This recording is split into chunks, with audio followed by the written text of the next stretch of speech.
توی مترو نشسته بودم که یه مرد با 3 بچه وارد شدن. بچه‌هاش بین 5 تا 7-8 ساله بودن.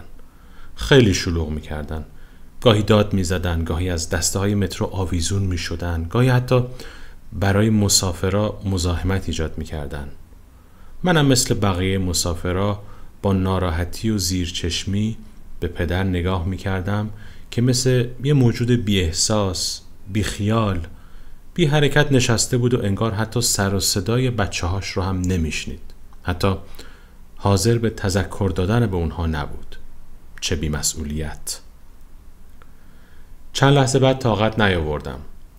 به سمتش رفتم تا اعتراض خودم رو از جانب خودم و با افتخار از جانب بقیه مسافرها بهش اعلام کنم.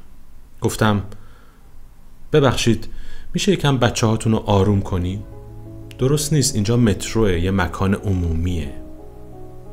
یهو مرد انگار تازه وارد این دنیا شده باشه به من نگاه عمیق و غم‌آلودی کرد و گفت ببخشید اصلاً حواسم نیست، راستش همین الان از بیمارستان برمیگردیم. بعد یه نگاه زیرچشمی به بچه‌هاش کرد و وقتی مطمئن شد بچه‌ها حواسشون به حرفاش نیست با صدای آروم ادامه داد از بیمارستان برمیگردیم، مادرشون همین الان فوت شد و اونا نمیدونن و داشتم فکر میکردم چطور این خبر رو بهشون بدم، منو ببخشید.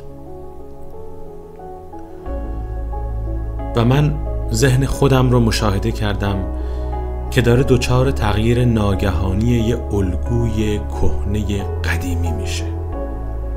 ذهنم رو دیدم انگار که همزمان به یه شب تار وارد و ازش خارج شده باشم.